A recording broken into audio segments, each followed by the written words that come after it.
I'm Linda Coles, and this is Tell Us a Story.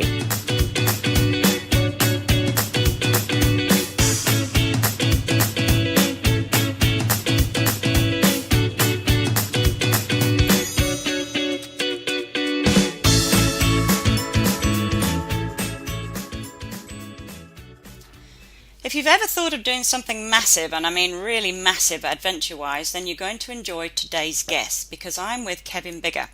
You might recognise the name from his huge experiences, things like rowing across the Atlantic, all 5,000 kilometres of it, which he did with Jamie Fitzgerald, and then the Antarctic trek to the South Pole, again with his rowing buddy. You might have seen his books or spotted him in his most recent role as co-presenter of TVNZ's First Crossings and Intrepid NZ. Kevin is also a motivational speaker, presenting at conferences and corporate events internationally. He talks about how to take on those really large challenges, how to improve teamwork, mental toughness, and how to get the most out of yourself as well as your team, and all from the lessons he's learned from his own intrepid adventures. So welcome to the show, Kevin Biggar. Hey, thank you very much for having me.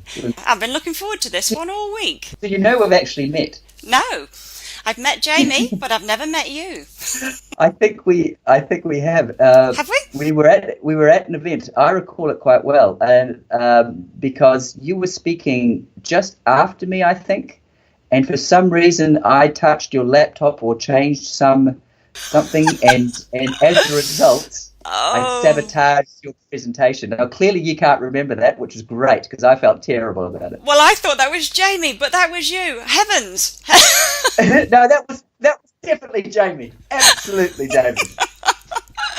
You must have told it to me in such a way that I thought it was me. I'm sorry. I remember that day so well. And he also gave me a copy of, your book, which I happen to have on my shelf.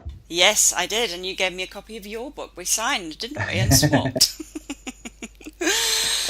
Oh, man, I didn't realise. Gosh, I was blaming the wrong man. Okay, I am very sorry. Well, let's talk about you and your fantastic journeys. What possessed you? What set you off on that very first one? What was the story behind it? I guess it started when I was back at school, to be honest, and I always loved the stories of Captain Scott and going to the South Pole and the boy who sailed around the world when he was 16. And we had an old batch when I was growing up at Waihi Beach, and there was some wonderful old National Geographics in a dusty old room there, and I used to lay in the sun reading these fantastic stories of the Apollo astronauts and Jacques Cousteau and I think, I don't know if that planted a seed. I wonder if it did, actually. Set your adventure mind off. But of course, then I completely paid no attention to that at all and got a normal job, and then rattled on through life until my early 30s, when suddenly I realized that I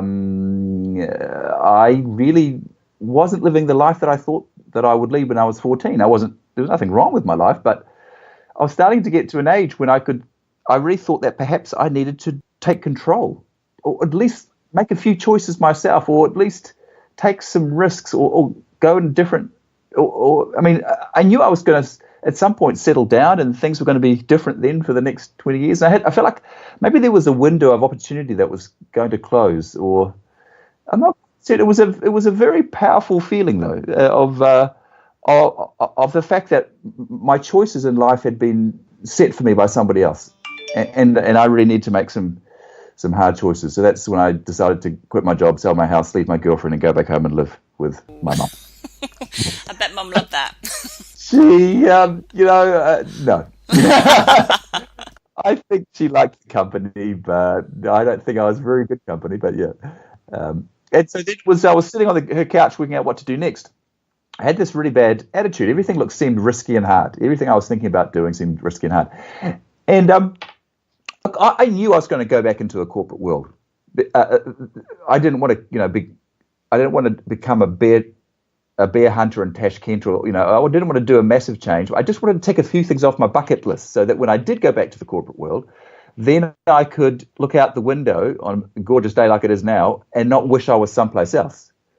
I wanted to do some of those things, realize that they were awkward, painful, and uncomfortable, and then be happy then, being under fluorescent lights in my cubicle.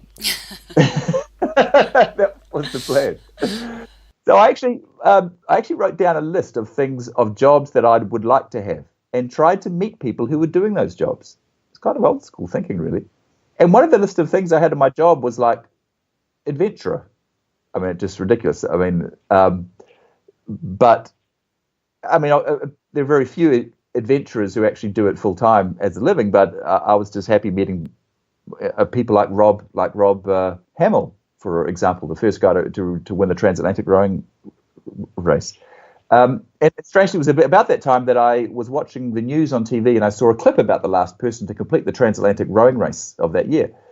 And I thought, I bet that's not as hard as it looks. So I did a bit of research and found actually it's much worse. It's not easy at all. But by that point, I'd as part of my research, I'd gone to meet up with Rob Hamill, and he's a very inspirational person to meet, and mostly because he's really normal, and it's quite confronting meeting. It's very confronting meeting normal people who've done extraordinary things, because then you think, well, heck on, if he's done that and he's normal and I'm more or less normal, then maybe I can do something like it too. And did he do it for the same reason as you decided to do it? Just because you could? For him, it was pure adventure.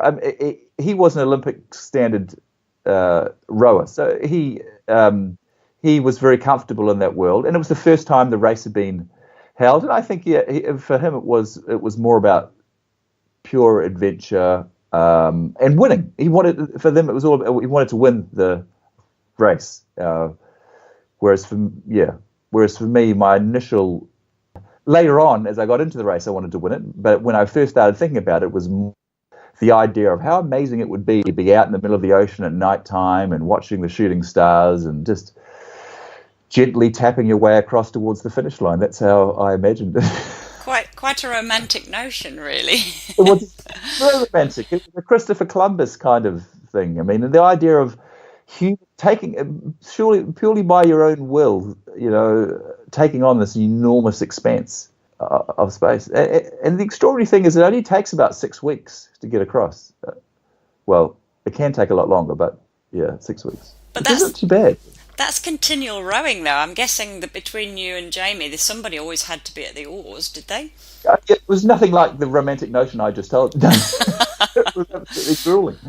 But by that point, we'd made up our minds we wanted. But long before the start of the race, I'd made up my mind to win it, and things got much more serious then. The people who just try and get across can have quite a sweet time of it. They can. There's a mother and son team in the first race would stop at 5 o'clock every night and have a cocktail and watch the sunset, which would be a nice way of crossing. Both having a sleep. Instead, Jamie and I were doing some pretty rough shifts. We'd have an hour and a half on, hour and a half off. So that must have been quite hard to get to train for, because I mean that's an awful lot of time on a rowing machine or on water in order to prepare for it. What was your training schedule like, getting ready? Yeah, it's mind-boggling at the time. I mean, I don't know if you've ever sat on a rowing machine at a gym. It's not comfortable. No. So I thought I might take on this race. So the first thing I do is go to the gym and sit on the rowing machine. And my bum goes numb in 10 minutes. It's really unpleasant. But here's the thing. Here's the thing that I say to the audiences when I'm talking, because often the audiences that I'm talking to in big companies and organizations, or maybe they're a sales team, and they've all been set a large goal or a large challenge of some sort.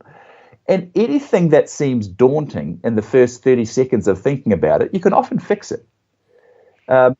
So I had a real change in my mindset. Like, it's easy to talk to you about all the things that make the race seem difficult and hard. And that all the things you think of after the first romantic flush has gone past. Like, it happens all within 60 seconds, right? You spend 30 seconds thinking, gosh, wouldn't it be lovely seeing the full moon rise out over the glistening water out at sea, and having time to think and away from the hurly-burly of life. That's okay. That's the first 30 seconds. The next 30 seconds is, hang on a second, what about all the cramps and the saltwater boils and the ulcers and the sleep deprivation? Hang on, this doesn't sound like much fun. Let's go on to the next thing. And that's where my mind was at. I was always yeah, no. And for any big challenge you take on, it's going to be like that. You'll get a little bit romanced by the excitement of having completed it, and then you can spend a lot more time thinking about how hard it is. And that's where I was. And so then I, strangely, very strangely, at the same time of thinking about doing the rowing race, I was also thinking about trekking to the South Pole. I mean, when I say thinking about it, it's all I was doing. I wasn't doing any other thing than just idly chatting about it. And a friend of mine said, look, I know someone, a friend of a friend, who has just come back from a trip to Antarctica. Why don't you call him up? And so I said, okay, well, I'll call him up. It'd be fun to talk to someone who's been down there. So I didn't know what I'd ask him, but I thought I'd better keep the question broad. So I said, so what's it like down there? And he said, oh, it's okay.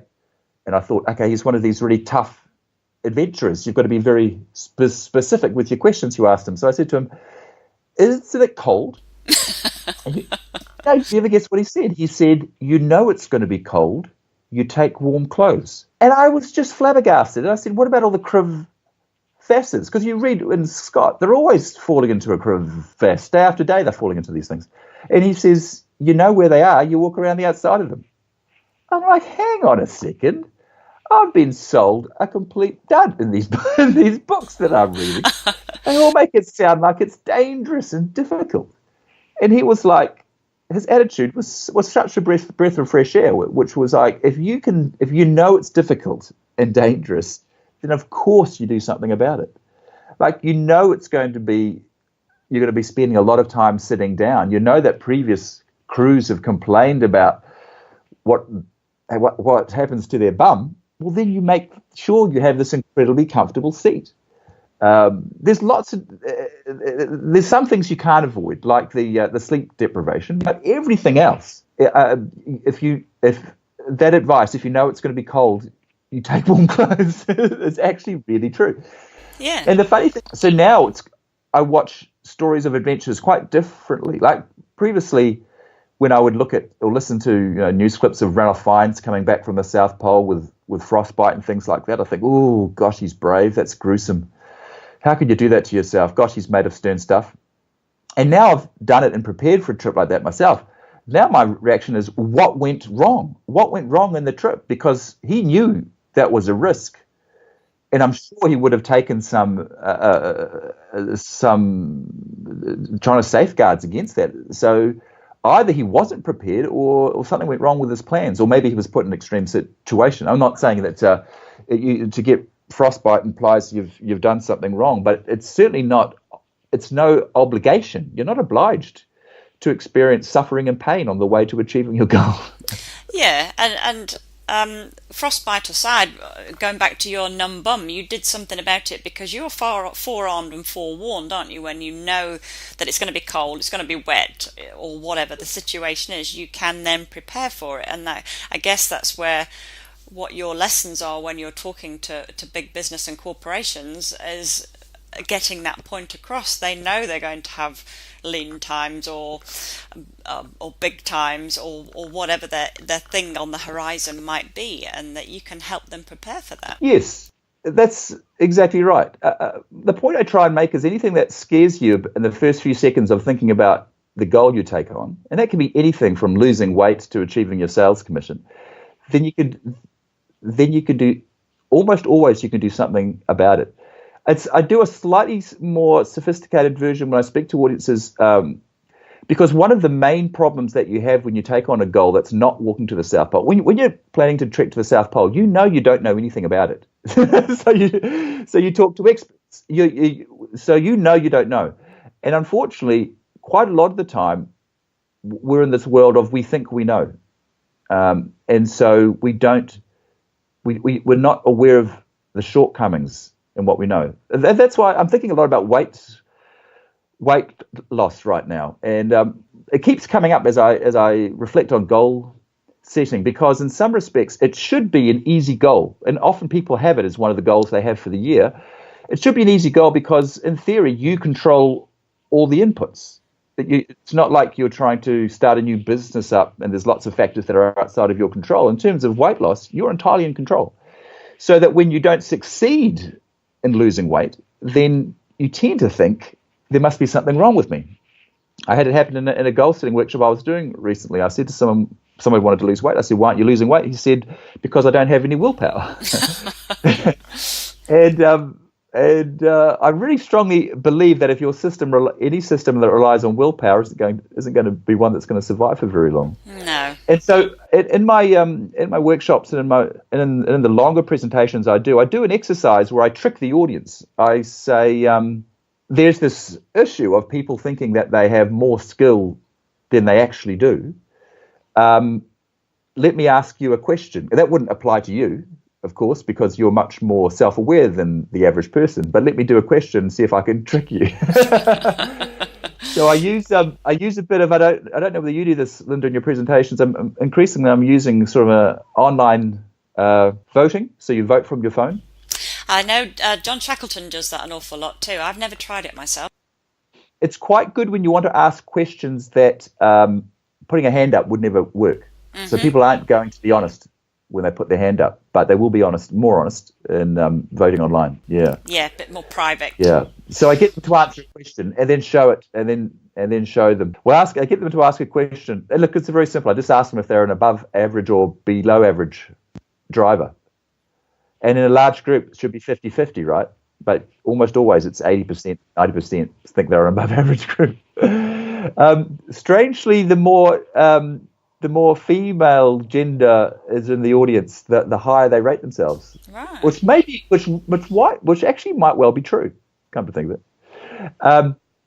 And then once I ask them a second question where I say either it's the answer is A, the answer is B, or you don't know the answer. And I can fool about 30% of the audience in that question. So it's because the point I'm trying to make is that you tend to overestimate what your skills are, and almost certainly the thing that's holding you back is the information and the beliefs that you have inside your head. I think it's a powerful. Yeah, interesting stuff. So, going back to your adventures then, after you'd sort of got home from rowing, obviously, I'm sure you saw a doctor or two, but did you have some time then to reflect back and think, what did go well, what I would have done differently? Did you do anything with that? No, not really. No, because we won. because we won and we broke the world record. And people, I use this example when I was talking about advice and bad advice. People say you learn a lot more from your mistakes than your successes. Actually, that cannot be true. If you succeed in taking on a task, then you've clearly done all the main steps right, and the things that you got wrong didn't make much difference. No. Fortunately, we didn't have to go through a big period of reflection. It was a bit different in the South Pole trek, because in the South Pole, we were expecting to get to the South Pole and back, and we didn't get back. So that was the cause of much more reflection. And you also didn't start at the place where you were meant to start either. Oh, that's a painful story. You bring that up then. Yeah, so for those of you who don't know the story, there is a traditional starting spot. It sounds strange, but because there's an enormous amount of Antarctica to start from, but you tend to start from 80 degrees south, 80 degrees west. So, and if you dug a hole in the ice, you'd be at the beach at that point. So it's a slightly strange spot. So you'd think you'd start with one toe dipped in the water and surrounded by fur seals and things like that. But instead you start in the spot that's over the beach, if there was a beach. If you could dig a hole, if that makes sense. You're over the landmass of Antarctica, but still some way from the coast. It's kind of it sounds strange, but it's a kind of a traditional starting spot for trips to the pole and back. And because it's sort of semi-official that there is a organization that keeps track of the records, and they do take note about where you start from. And so we had a misunderstanding. It's impossible to describe the level of tension and stress the day that you fly to the start, because you're on tenterhooks your bags are packed for a couple of days beforehand, and you're waiting for the phone call in your hotel room saying it's time to go, because then the weather window will open and you've just got a few hours to get down to Antarctica before the window closes. And so you're flying in in a Russian charter jet that lands on ice. I should say, as a bit of background, 99% of expeditions use a company called Antarctic Logistics and Expeditions that sets up base on the South American side, a temporary summer camp, and supports. There's a reasonable community of climbers that go every year to Antarctica to climb Mount Vincent as part of bagging the 7 summits. And there's a handful of expeditions that walk to the South Pole. Although I'd say much of the traffic is towards climbing Mount Vincent, or people who just want to arrive in Antarctica. And so they have a Russian chartered jet that flies occasionally, once a week when the weather's good, drops you off, and then you get into a smaller twin otter plane that takes you to this mythical start spot. Unfortunately, the year that we were there, the pilot of the plane, it was his first year as well, and landing in Antarctica is very stressful. Landing is very stressful because you think the place is a big car park, or rather landing strip, and because how rough the snow is, and because they have no idea what's underneath the snow, and they've had some bad experiences with planes going into crevasses, then they do this thing where they touch down, they don't quite land, they groove the snow, so they fly over the top of the snow and make a groove. And then using that groove, they come around and groove it again and put more and more weight on the snow as they pack it down. So this is happening half a dozen times. And eventually we get out of the plane, and with our hearts pounding, happy to be finally about to start this big expedition. And then the pilot says, he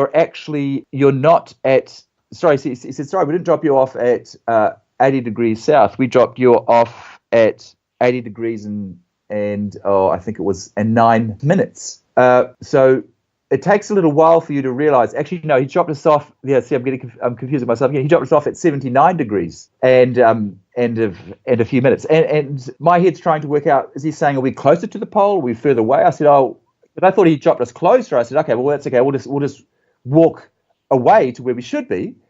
And then he said, no, I've dropped you further away. And then I'm like, oh, hang on, and then. Okay, look, that's fine. Let's just start from here. And it was, so it turned out it was 18 kilometers further away, which would have been bad enough. But it took us 3 days to walk that 18 Ks because our sleds were so heavy. And you didn't need that, really, embarrassing. did you? I mean, no, we didn't need it, no. And because you only have so much food. And so every day that you are not on your schedule is a day that, what's going to happen? You're not going to eat food at the end, or you go on half rations or something. But you're not. It's not like you're taking extra.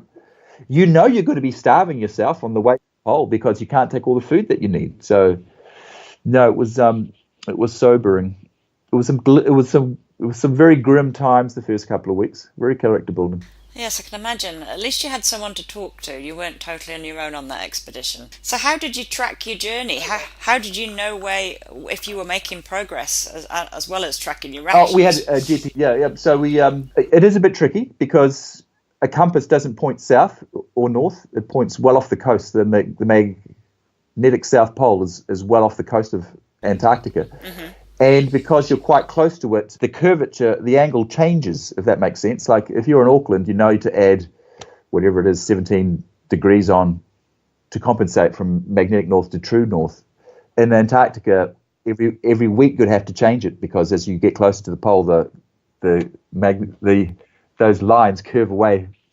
So it's a combination of using a compass, which you keep on correcting using your GPS, if that makes sense. So the other problem we had that concerned us quite a bit was we had 2 different GPSs. They didn't say the same. They didn't have the same amount. The location was different, which is fine until you lay out a food cache, a food dump, because you want to be able to find it again. And so even though you put a little flag on it, you could easily come back in a whiteout and spend 2 or 3 days wandering around in a fog, being 100 meters away from it and never see it. So that was just one of the many things that was nagging on us as we tried to the pole. So, I mean, you've talked about GPS, so that you sort of knew where you were, but when it came to I need to do how many kilometres a day to get to my goal, did you sort of, have a piece of paper somewhere where you sort of physically tick something off that was a bit more, we've done X today? Like when you do your to-do list and you scribble through, you've done 6 items and it's yay. Did you have anything like that? Yeah, we did. We made a big map on our tent. When I say a map, it was just the 10 degrees of the latitude lines, because you start off at 80 degrees south, you're working to 90 degrees south. And so on our tent each day we would we had a little marker, and because it's spread across about 6 feet, we could mark off about an inch each day as you walked to the pole. The system worked very well until Jamie put his pen through the roof of the tent. But it was a great visual thing. I'm sure that sort of spurred you on as you sort of got further and further along that line, did it? It does. It's fantastic having a metric that changes. That a visual representation of how you're doing is fantastic. It's another piece of advice that I give when I speak to companies or anyone take on a large goal. If there's a number associated with the goal, it makes a huge difference to your level of motivation. And you made it to where you wanted to be on time? Or was you a bit behind? No, we got to the pole late. And that was one of the reasons because our margin of error was very small, and Jamie had been nursing a hamstring injury on the way to the pole. We had lost a tremendous amount of weight, and we were unsafe to return. I think it would have been extremely unwise for us to return in a great deal of pain as well. So it's something that haunted me. It's haunted me a lot about not making it back. But there's been a couple of silver linings to it. One of them is that I think talking about failure when you talk about goal setting is absolutely essential. I think it's the huge missing piece. It's the elephant in the room that you don't. Is not mentioned enough or talked with, because there's absolute ways of coping with it. Mostly it's because it happens that you don't take on a goal because of the risk of failure. But also when you have taken on a goal and have failed, there are definitely more and less positive ways of looking at that. And secondly, just last year, a guy died in Antarctica, and he had lost a similar amount of weight as Jamie and I did. And keeled over and didn't get back up. And it's really made me more reflective about how close we had pushed ourselves. The pictures of us at the pole are pretty much skin and bone. And we were surprised how much muscle we had lost on the way. I mean, we knew we were going to lose all our fat, but we'd lost a tremendous amount of muscle as well, and we're feeling extraordinarily weak. So was that the adventure that probably had the most profound effect on your life out of the two, do you think? That you sort of learnt something? It sounded like the most stressful. No, by far the most stressful. I go to some lengths when I talk that, I get to make the distinction that I'm going to talk about my adventures, and, some of the pictures are great, but you're on adventure too. As when I say you, actually you too, Linda. You're as an entrepreneur, as a self-employed person. It's exactly the whole risk assessment and risk taking, and the day after day trudge through a frosty landscape with meeting the odd milestone. It's very similar.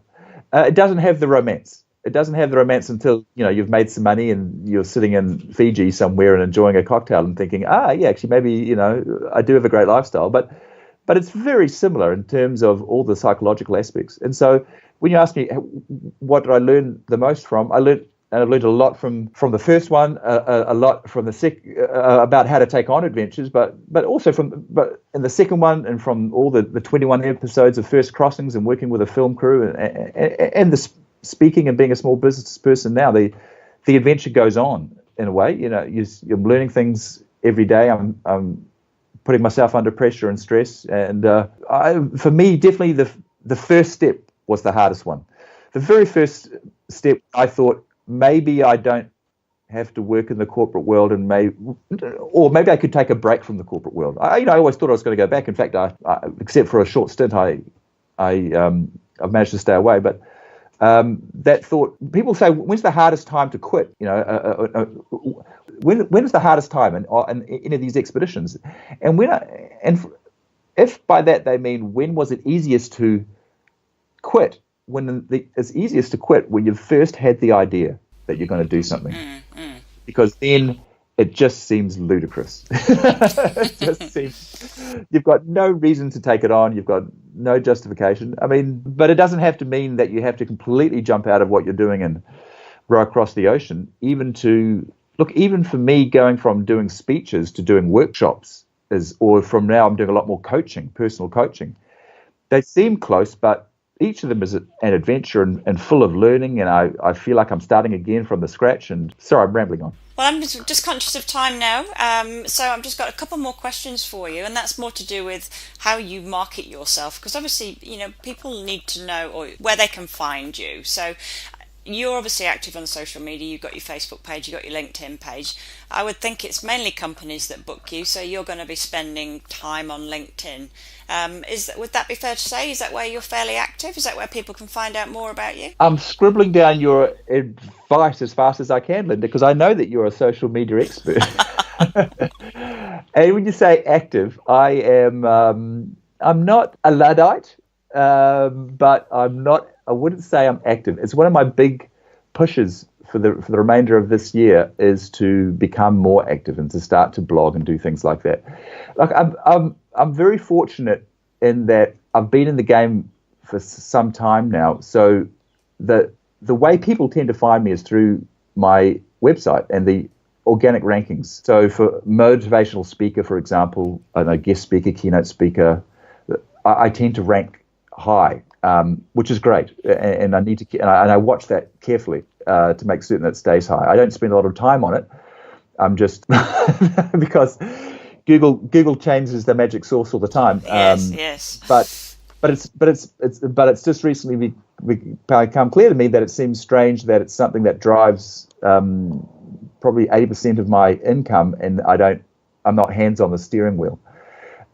At time to time, I spend more or less on Google AdWords and have become less and less fond of it. I read somewhere the other day that someone said 90% of people on AdWords aren't having any success with it, and 99% of people don't know that.